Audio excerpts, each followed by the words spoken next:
Olá, meus queridos. É um grande prazer revê-los através de mais um estudo da Palavra de Deus. E como que um presente, recebemos para a virada deste ano de 2015 para 2016 uma belíssima lição com um tema maravilhoso: rebelião e redenção.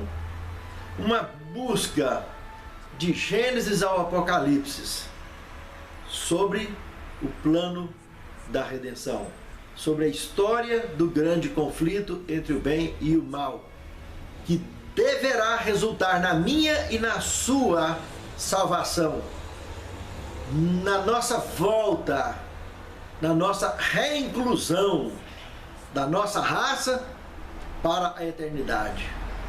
Coisa lindíssima. Passaremos, com certeza, momentos agradabilíssimos para a honra e para a glória de Deus. Antes de iniciarmos as considerações da nova lição, eu gostaria de convidá-los para uma palavra de oração.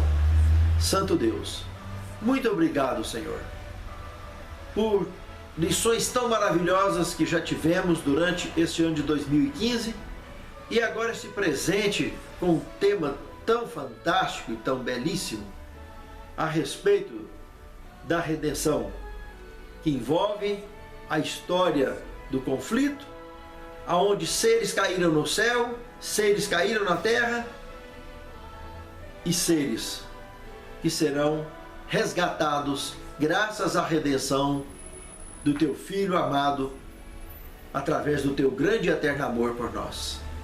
Nos abençoe, nos dirija, nos guarde e continue nos abençoando. É o que te suplicamos, agradecidos, em nome de Jesus. Amém, Senhor. Rebelião e redenção, a história do conflito. Primeiro ponto que devemos observar aqui nessa abertura é que esse conflito iniciou no céu. E é mesmo por isso que nós, os escolhidos, os remidos, serão levados para lá. E lá passaremos 1000 anos, conforme relata o Apocalipse capítulo 20. Porque o pecado começou lá. E olha que interessante, nós, os remidos, passarmos 1000 anos no céu, conhecendo detalhes dos efeitos dos gemidos da criação de Deus em todo o universo, que Paulo revelou em Romanos capítulo 8, versículos 22 ao 23. O porquê que a natureza, que a criação de Deus tem gemidos inexprimíveis desde a antiguidade passada, anterior à queda de nossos primeiros pais. Porque o pecado começou lá no céu, muito antes de existir Adão e Eva. Se quiserem aprofundar nesse conhecimento em maiores detalhes, entre no Escatologia 3, aula 1, aula 2, aula 3, até por volta da aula 4 e 5, vocês conhecerão detalhes dentro da Bíblia Sagrada sobre a criação, o que aconteceu antes dela, depois, durante ela e depois dela. E se quiser conhecer tudo, assista o Escatologia 3 todo. As aulas postadas no meu canal, no YouTube, Professor Rafael Diniz Caetano. Aí, uma vez no YouTube, Escatologia 3, aula 1. Assista a primeira aula. Escatologia 3, aula 2. Assista a segunda aula e assim sucessivamente. O segundo ponto aqui da lição: terminará aqui na terra esse grande conflito, o desfecho vai ser aqui, e para ser mais exato, no endereço citado na Bíblia, Zacarias capítulo 14, verso 4, Monte das Oliveiras. Esse se fenderá no meio, metade vai em direção ao norte, metade em direção ao sul, se torna um grande vale, a cidade santa vai descer ali, no qual Apocalipse 20, de 7 a 10, mostra então o desfecho do grande conflito. onde os ímpios, Satanás e os ímpios, serão exterminados para sempre. Alguns motivos óbvios do porquê o desfecho aqui na terra. Ora, está bem claro, começou no céu o pecado, mas foi para cá que vieram os rebeldes. E por que mesmo que eles vieram? Porque eles fizeram os nossos primeiros pais caírem. Os líderes, segundo o relato das Escrituras Sagradas. E por usurpação ele assumiu o governo. E aonde era o Jardim do Éden? Oriente Médio. Monte das Oliveiras está onde? No Oriente Médio. Palco em torno do qual se desenrolou o ministério de Cristo com o objetivo de resgatar esse planeta. Meus amados, há mais coisa entre o céu e a terra do que a vã filosofia do homem imagina que sabe. Esse Oriente Médio, antes do dilúvio, foi levado para o céu. Debaixo dele ficou o fértil crescente, onde se desenvolveram as primeiras civilizações da terra, após o pecado. E ali, o diabo plantou tanto caos, que levou esse planeta a ser destruído pelo dilúvio, trazendo alterações funestas, tanto do ponto de vista social, moral e geográfico. Trouxe consequências globais que afetaram gravemente com a estrutura do planeta Terra. Aquele lugar, o Oriente Médio, onde um dia existiu o Jardim do Éden, onde um dia o nosso mestre foi crucificado, aonde marcou na história do universo a única morte eterna ocorrida no universo, a morte de nosso mestre. Naquele lugar, hoje, sabemos que é o berço, ali no Oriente Médio, dos fundamentalismos radicais, religiosos e políticos, que tem causado pânico, desastres terroristas em toda a face da terra. Lamentavelmente, onde um dia foi o Éden, hoje é o caldeirão fervente do planeta Terra. 24 horas por dia. Não é para menos, meus amados irmãos, que o desfecho do conflito está endereçado para aquela região. Só que antes, eu e você temos um compromisso muito sério de auxiliarmos no preparo do mundo ao nosso redor para a breve volta de Cristo e a redenção da raça caída. Temos um compromisso com a missão do ID, de pregar a todo povo, tribo e língua, para que não falte ninguém daqueles que nos cercam, para o máximo possível de pessoas que nos cercam ser contado entre aqueles que marcharão para dentro dos portais da Cidade Santa. Pense nisso, meu amado irmão. Pense nisso, minha amada. Analisando o primeiro tema deste trimestre, crise no céu. Como disse, o início dos gemidos da criação, relatados em Romanos 8, 22 ao 23. O pecado fez a criação de Deus gemer, mesmo no universo longínquo. Nem se fala a um planeta que aceitou a subversão contra o governo de Deus. E esses estragos, para serem reparados, de cara, teve um prejuízo incalculável: a morte do unigênito, do único da espécie, morte eterna. E aqui, no verso principal, Apocalipse 7:10, ao nosso Deus, que se assenta no trono, e ao Cordeiro pertence a salvação. A pena inspirada no livro Patriarcas e Profetas, página 34, Olha que interessante.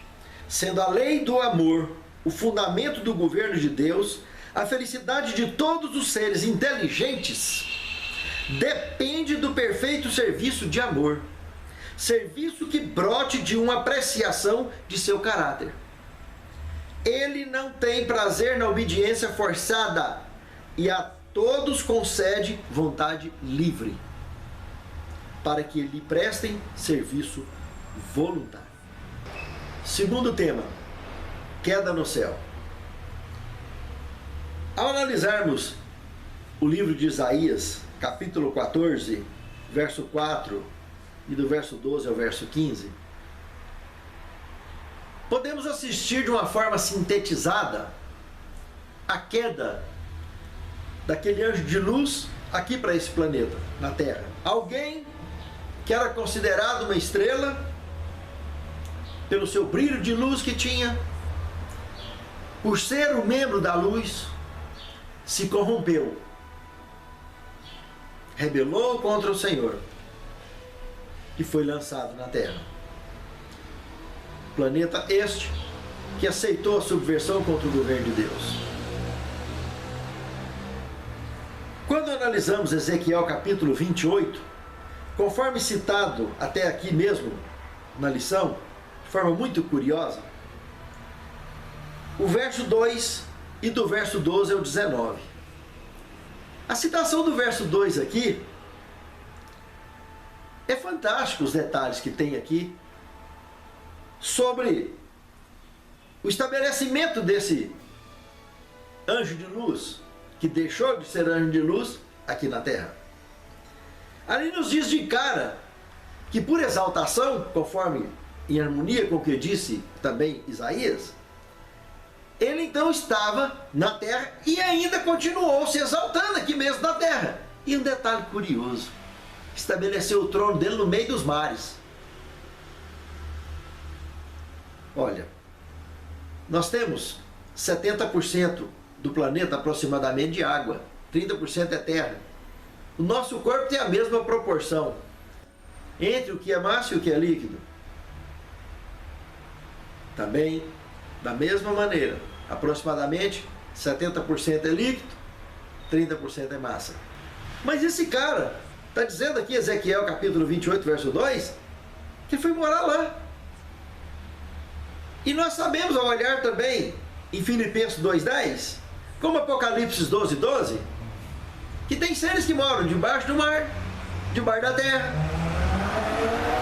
Mas nós vamos ter tempo para falar nisso durante esse trimestre. O tom da música dessa lição, no mergulho das Escrituras Sagradas, é bastante profundo e curioso.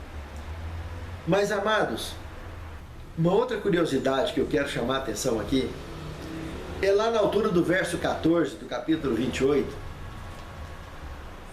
a tradução que eu tenho, que é a versão revisada, somente revisada, da João Ferreira de Almeida, ela diz aqui no verso 14, eu te coloquei com o querubim da guarda.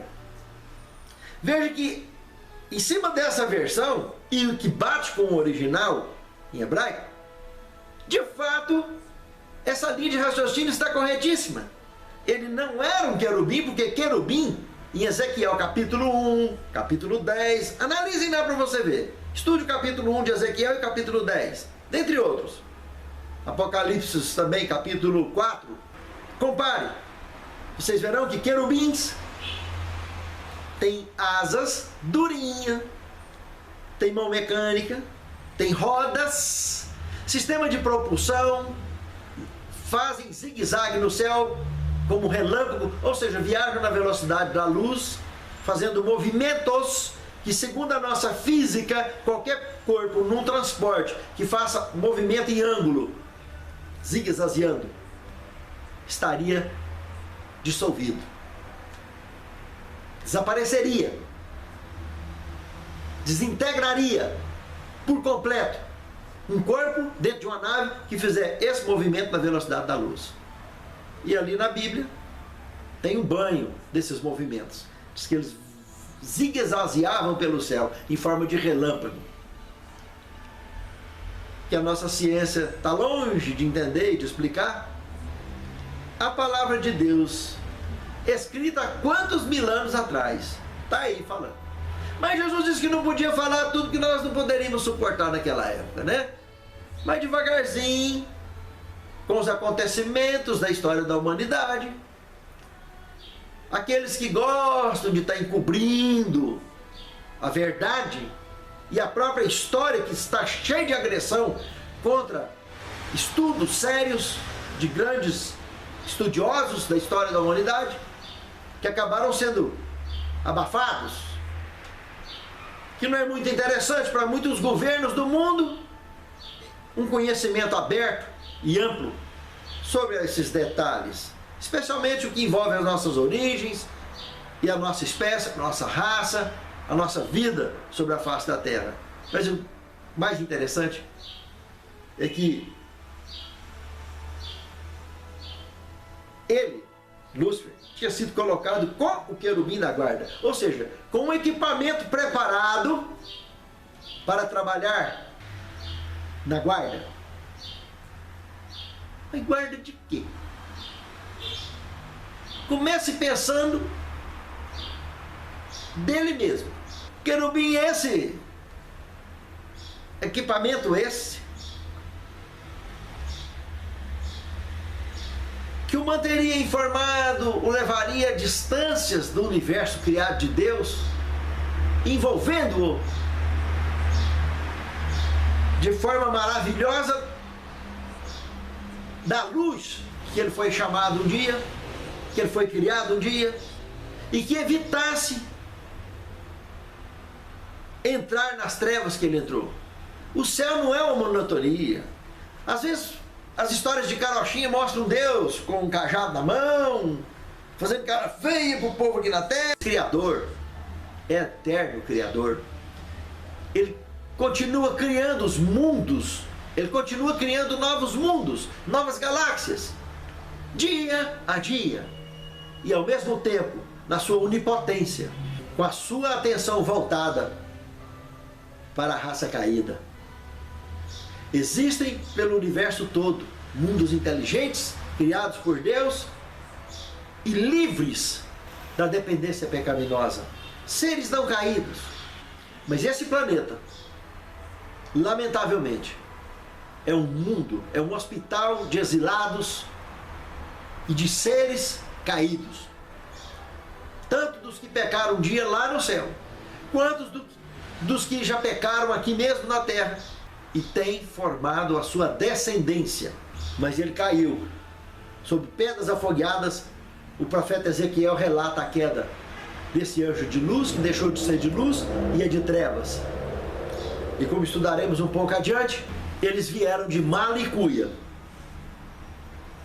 com seus equipamentos, com tudo, e fazer o que não presta aqui na Terra, e ensinar os habitantes desse planeta a fazer o que não presta. E foi inclusive, conforme diz o terceiro tema, o príncipe deste mundo. Foi assim chamado nas escrituras sagradas. Ele, é bem verdade que ele foi líder por usurpação. Derrubou os nossos primeiros pais, que eram os governadores deste mundo. Ao analisarmos o Evangelho de João, capítulo 12, verso 31, capítulo 14, verso 30, capítulo 16, verso 11, dentre outros textos, sabemos que ele tem como base as trevas, regando suas ações com ódio, com vingança, com sedução e muita maldade. Nós vimos também no livro de Jó, no capítulo 1, verso 6, no capítulo 2, verso 1 e 2, que depois de ele ter sido lançado na terra, de ter derrubado os nossos primeiros pais, ele aparece no céu, numa reunião que anualmente tinha lá no céu, ou tem até hoje, e ele não mais frequenta essa reunião. Mas até por aqui no livro de Jó nós conhecemos o relato dele indo lá. Até que um dia Cristo mesmo disse no Evangelho que está expulso o príncipe das trevas deste mundo. Não teve mais chance. Cristo resgatou essa oportunidade que ele teve. Ele teve a chance dele se recuperar e não se recuperou. segundo relata as Escrituras Sagradas. E o ministério de Cristo tinha como principal missão resgatar das mãos deste príncipe das trevas a liderança deste planeta.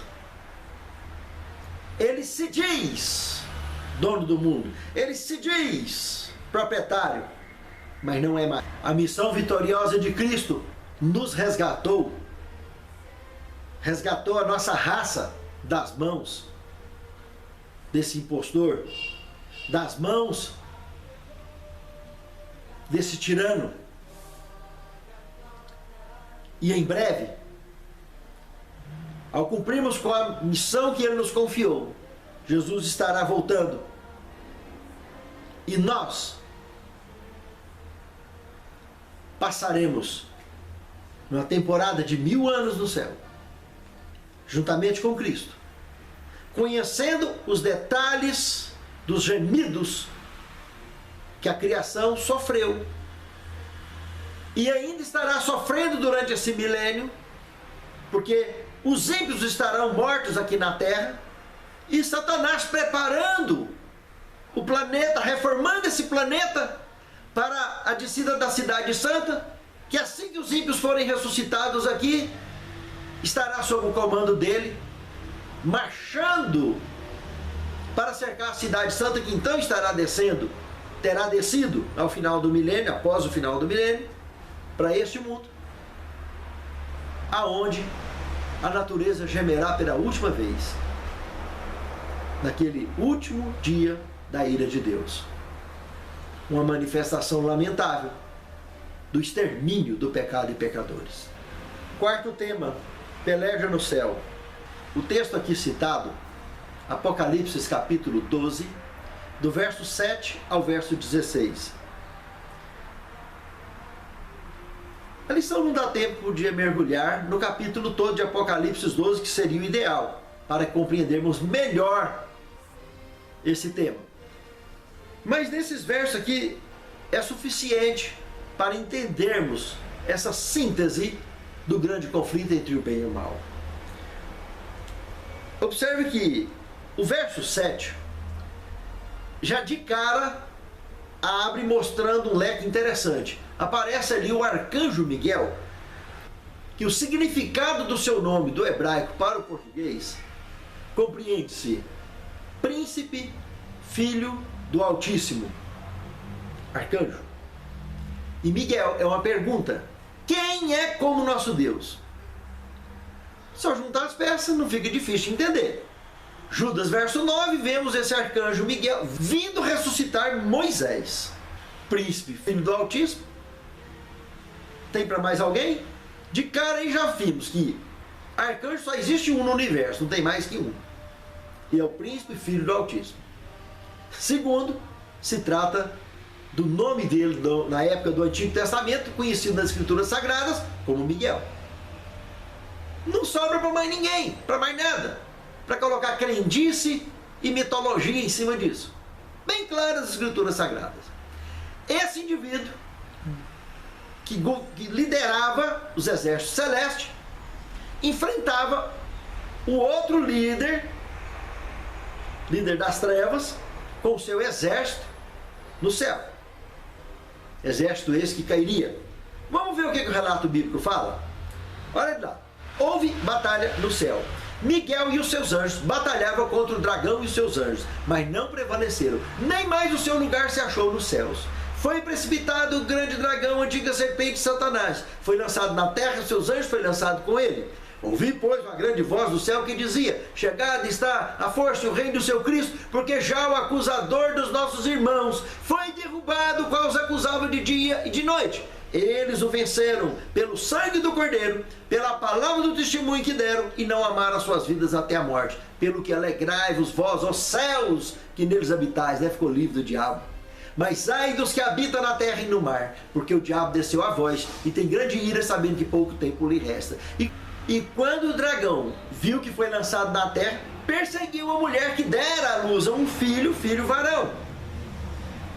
Mas foram dadas 2 asas de grande águia para a mulher, para que ela voasse ao deserto, ao seu lugar preparado por Deus, para que ali fosse alimentada durante um tempo 2 tempos e metade de um tempo, fora da vista da serpente. A serpente lançou água da sua boca como um rio, para que pela correnteza fizesse arrebatar a mulher. Mas a terra ajudou a mulher, tragando o rio lançado da boca da serpente.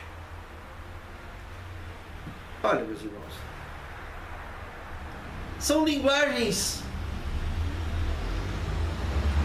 bastante simples, olhando para um prisma bíblico e respeitando ele como é, de entender e encaixar esse quebra-cabeça.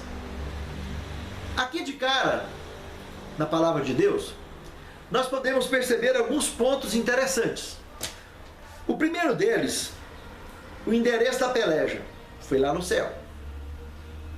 O segundo ponto, o período da peleja. Observou lá no verso 9, que tem a ver com a serpente, antiga serpente, Éden, aqui na terra.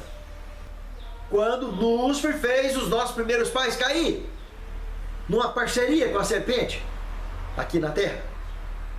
Está aí no Apocalipse o quebra-cabeça, não foi eu que escrevi, está aí. Aí ele foi lançado na terra, após essa batalha. Batalha essa que o terceiro ponto é uma batalha armada. E quem quer que seja que morreu ali, sabemos que ele não morreu, Lúcifer não morreu, Satanás não morreu, mas quem quer que seja que morreu, veio trazido para ser sepultado aqui. Onde eu não sei, nem me pergunte. Mas que veio. Porque no reino eterno não consta cemitérios. Só aqui nesse planeta, o planeta do exílio, de todos os pecadores do universo, é que tem esse negócio. E assim mesmo, sono da morte. Um dia acontecerá a morte eterna, de uma só vez, lá depois do milênio. Mas por enquanto, para todo mundo, sono da morte. E só Deus tem poder de ressuscitar, de chamar alguém do sono da morte, mesmo que tenha desmanchado debaixo da terra.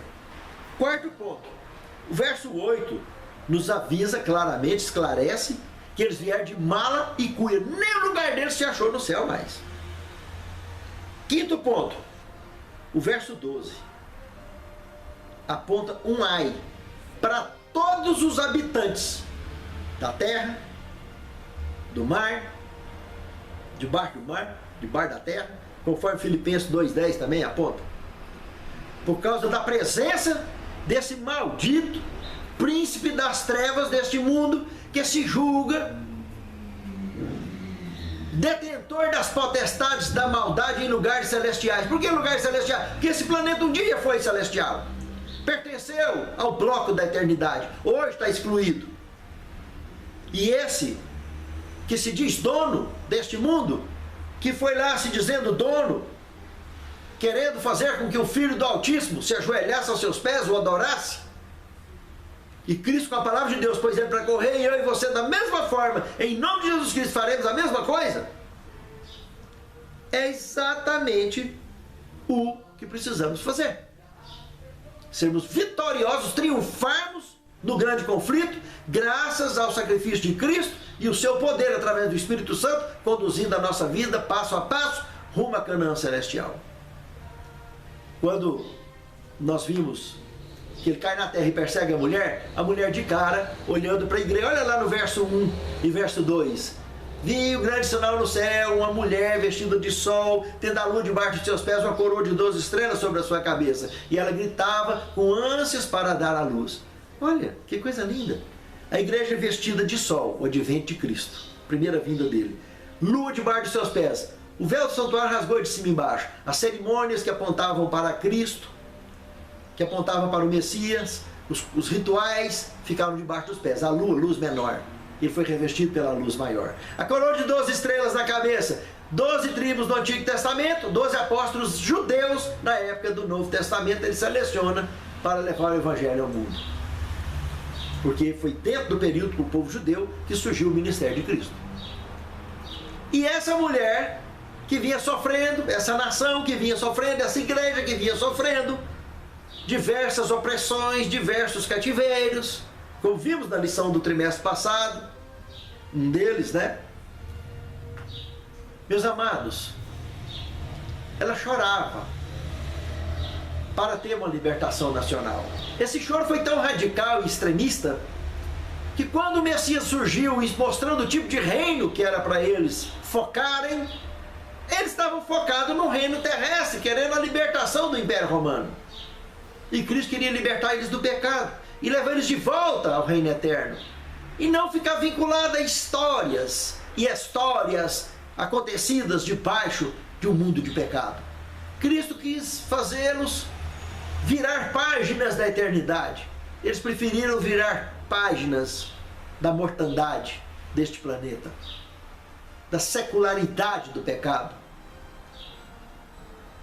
Aqueles que entenderam e que estão entendendo o recado da palavra de Deus continuam se preparando para virar as páginas em muito breve da história na eternidade, sendo redimidos, reintegrados ao bloco da eternidade, que esse planeta voltará inclusive a fazer parte.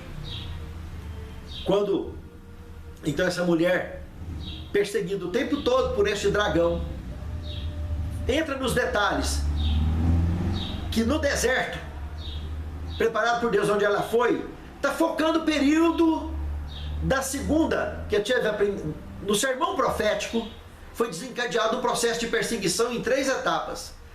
O primeiro deles, a destruição de Jerusalém.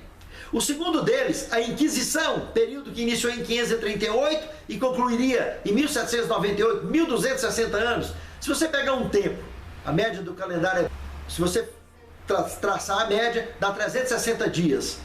A média de dias do ano desse calendário. A média entre o calendário lunar e o solar. 360. Então, um tempo, um ano de 360. 2 tempos, um dobro, 720. Meio tempo, a metade de 360, 180. Soma para ver o que dá. 1260 dias. Ezequiel 4:6 diz que um dia em profecia, nesse caso, se aplica, evidentemente, a um ano. Então, são 1260 anos. Pega 1798 e tira de 538, período da supremacia papal. Dá exatamente 1260 anos.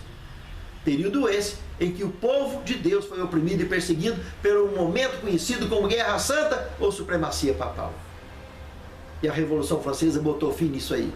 Mas durante esse período, foi descoberta as Américas. Durante esse período, lá no deserto, que conhecemos então hoje como Estados Unidos da América, o verso 17 do capítulo 12 iria acontecer.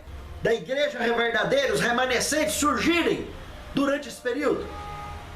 Que Daniel 8,14, e para entender melhor você precisaria de entrar no Escatologia 3 e conhecer detalhes que na lição não dá tempo, mas lá nós conseguimos entender que no dia, mês e ano que a profecia falou, 22 de outubro de 1844, os remanescentes lá no deserto, Estados Unidos da América, apareceriam pregando as 3 últimas mensagens de advertência ao mundo, registradas em Apocalipse 14, de 6 a 12. E que seria perseguido mais uma vez, o que desencadearia o efeito dominó, o que vai desencadear o efeito dominó, que culminará com a volta de Cristo. Amados, o verso 15 e 16 do capítulo 12 de Apocalipse, que aqui estamos estudando, mostra então essa água, povos, que a serpente lançou da sua boca, conforme diz Apocalipse 17, 15, águas em profecia são povos, multidões. Ele lançou da sua boca povos no meio daqueles que estavam indo para o deserto. Aonde formaria então a última das 3 bestas do Apocalipse. Sabemos que tem a besta do mar, representando o governo político religioso de Roma, a besta do abismo, Apocalipse 11, conforme revelado no grande conflito, o governo político religioso da França na ocasião então, de causa principal da opressão, da supremacia papal contra os protestantes e o foco da vitória da reforma protestante, a palavra de Deus. E a terceira besta, Apocalipse 11, a que surge da terra, lá do deserto, fruto da semente, da boca lançada, da água lançada da boca da serpente, e forma a terceira besta do Apocalipse. O governo político, religioso, dos Estados Unidos da América, com 2 chifres semelhantes ao de um cordeiro, liberdade civil e religiosa, saiu apanhado da Europa. E lá não se tornou um leão, se tornou um dragão. E faz com que a terra que nela habite adore a primeira besta. E toda uma estrutura de nova ordem, nova era acontece nesse desfecho.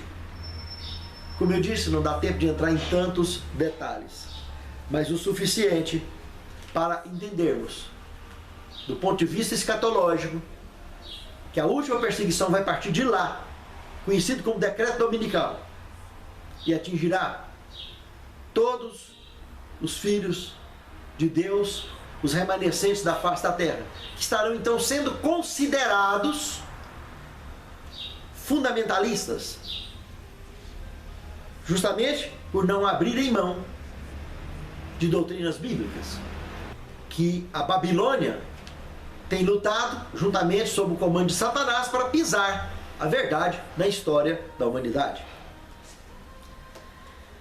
Quinto tema, a expulsão de Satanás. Se analisarmos Lucas, capítulo 10, versículo de 1 a 21, nós vimos que aqui acontece a história da missão dos 70. Jesus já tinha encaminhado, comissionado os 12, com uma missão específica, e agora aqui encaminha 70. Essa missão dos 70 tinha como missão própria libertar os cativos de Satanás e demonstrar a marcação do território pelo Espírito Santo, aquele território que Satanás tanto manchou, que chegou a ponto de ter um dilúvio na antiguidade, ter a destruição de Sodoma e Gomorra ali bem pertinho, e dentre outros assuntos mais que não dá tempo de entrarmos. Mas a missão dos 70 foi feliz e vitoriosa antes mesmo de iniciar a missão nossa, que começou no Pentecostes, com a descida e ministério do Espírito Santo definitivo aqui na terra, até a chuva serôdia, aonde a chuva temporã que iniciou plantou a semente da palavra, e nós estamos plantando até hoje, e logo vai virar, em muito breve, a chuva serôdia para a colheita, a grande colheita, que estaremos então concluindo com a missão no mundo ao nosso redor, podendo olhar para os céus e ver Jesus voltar para nos buscar. Satanás foi expulso e continua expulso, está perdido para sempre. Ele está tentando arregimentar um exército grandioso para lutar contra o reino eterno, quando esse descer aqui para a terra, com o objetivo de estabelecer para sempre a redenção da raça caída. Mas de que lado você estará? De que lado você está? Está cumprindo com a missão que Deus te confiou, de pregar todo o povo, tribo e língua? Ou está esperando as coisas acontecer, sentado em cima do muro da indecisão? Satanás foi expulso. E você, o que está querendo? Quer voltar ou quer continuar excluído desse reino? Pense nisso, meu amado irmão. Pense nisso, minha amada irmã. Sexto tema, batalha continua. É muito importante observarmos o Evangelho de João, capítulo 16, o verso 33, aonde duas coisas que ele diz ali para nós, que nos fortalece. Por incrível que pareça, nos fortalece. A primeira delas é que no mundo tereis aflições. E quando falo em mundo, irmãos, às vezes subestimamos o teor da gramática, do que a palavra está dizendo para mim e para você. Mas pense um pouco, que a igreja está no mundo, que a nossa casa, o nosso lar está no mundo, o nosso trabalho está no mundo, a nossa vida está no mundo, as nossas emoções estão no mundo. A nossa mente é a sede do grande conflito. Se você vence aqui dentro, você vencerá lá fora. Se você não vence aqui dentro, você não vai vencer lá fora. Por isso que Cristo diz que o reino de Deus está dentro de vós. E no mundo tereis aflições. Se focarmos nele, na luz, seremos vitoriosos. E encontraremos essa salvação de forma absoluta que Deus nos deu um dia. Mas do contrário, se não focarmos nessa vitória de Cristo, dessa vitória absoluta que já nos é garantida. Nós seremos derrotados, tanto dentro da nossa mente e nossas emoções, como em nossas razões lá fora. Estaremos expulsos para sempre, extintos da história da criação. Os gemidos que a criação tem sofrido por causa do pecado tem trazido sofrimento. Aí ainda fará o nosso Senhor sofrer muito para destruir os ímpios um dia. Mas no mundo tereis aflições. Saiu da boca deles, deve nos motivar a saber que não importa se é dentro da igreja, se é em casa, onde temos enfrentado problemas, porque isso vai continuar. Só precisamos de uma coisa: da vitória.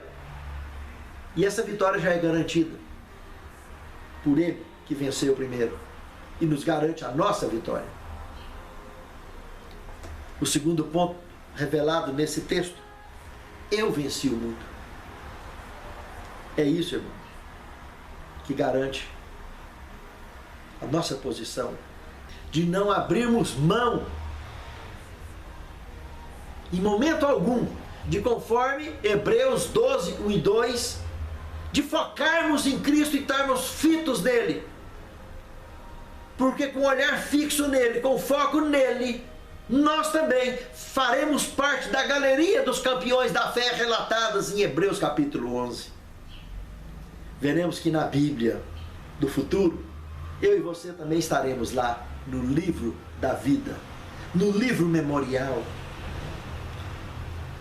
Sabe, amados, isso nos motiva muito, olharmos para o que Cristo disse em João, capítulo 16, verso 33. Pense nisso. Vale a pena. Sétimo tema. Uma simples escolha muda tudo. Veja, não sabemos por que o pecado surgiu em Lúcifer. Ellen G. White diz que pouco a pouco Lúcifer veio a condescender com o desejo de exaltação própria. Patriarcas e Profeta, página 35. Meus irmãos, Lúcifer, anjo de luz. Satanás, adversário. Diabo, opositor. Quem criou o diabo? Foi Deus? Não, Deus criou Lúcifer. Lúcifer criou o diabo, a oposição contra o governo de Deus. Lúcifer criou Satanás, o adversário contra Deus, que saiu divulgando para outros mundos a mensagem de subversão contra o governo de Deus, até que um dia atingiu a terra. E se não nos cuidarmos, acabará por nos atingir para sempre e tirar das nossas mãos e da nossa vida a oportunidade da salvação. Mas Cristo venceu por mim e por você, e pela sua graça é nele que estamos e continuaremos debaixo da graça e da salvação eterna. Que Deus abençoe a mim e a você, meu amado irmão. Senhor Deus, toma-nos em tuas mãos. Continue cuidando de nós como cuidastes até hoje, nos trazendo informações importantíssimas para a nossa conduta diária, para fazermos nossas escolhas de forma sábia e correta. Onde um dia poderemos e seremos pela tua graça contados entre os salvos. É o que te suplicamos agradecidos, em nome e por amor de teu Filho amado Jesus. Amém, Senhor. Pois Jesus me resgatou.